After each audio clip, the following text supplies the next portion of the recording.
Hey, it's Amanda. Thank you so much for clicking on this video. Hope you're having an awesome day. Thanks for taking some time every day to hang out with me. Today's video is a Throwback Thursday collab hosted by Karen and MUA. With all the new makeup releases, a lot of us can't keep up with them, and it's not necessarily budget friendly either to try to get every release that comes out. We wanted to highlight palettes that were already in our collection, give them some love. Not only am I featuring a palette that is a throwback, but I pulled out products in my collection of nothing new. Hopefully you guys are watching when this video goes live, because the next day Karen is going to choose a winner from each channel who comments to be entered in her big giveaway. I will link my collabs playlist to watch previous collabs, and if you're visiting from any of the channels, welcome. Thank you so much for checking me out. I hope you subscribe and give this video a like before you leave. The palette that I chose out for this video is the Too Faced Chocolate Bar palette. This was one of my holy grail palettes back in the day, and I haven't used it nearly as much since I started my channel and growing my collection. This palette got a lot of use in college.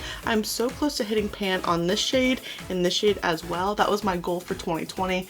I didn't even reach for it at all. I made a project panning video and never really stuck with it, unfortunately. First of all, it smells like chocolate. Second of all, it was so neutral. It worked out really nice for work and school when I was in college. And then my friend Catherine would come to my apartment, open this palette and sniff it, and she finally purchased it this year. She found it at TJ Maxx or Marshall's. I can't remember which one we were at, and so she finally bit the bullet and got a palette of her own. This video is going to be very laid back. I hope it's just very relaxing for you guys. I'm just going to hold up the makeup products and apply like so. Don't forget to comment to be entered in the giveaway.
I hope you guys enjoyed creating this throwback look with me. I would love to know, what are some of your throwback products? Which palette would you have chosen for a video like this? Do you guys own the Too Faced chocolate bar palette or any of the other products that I used in this video? Let me know how your experience is with those products in the comments below. Don't forget to leave a comment. Karen Ann will be keeping an eye out to choose a winner tomorrow. Thank you so much for watching. I really hope you enjoyed this video. Don't forget to subscribe before you leave, and if you don't, I appreciate your view anyways, and I'll see you in the next video.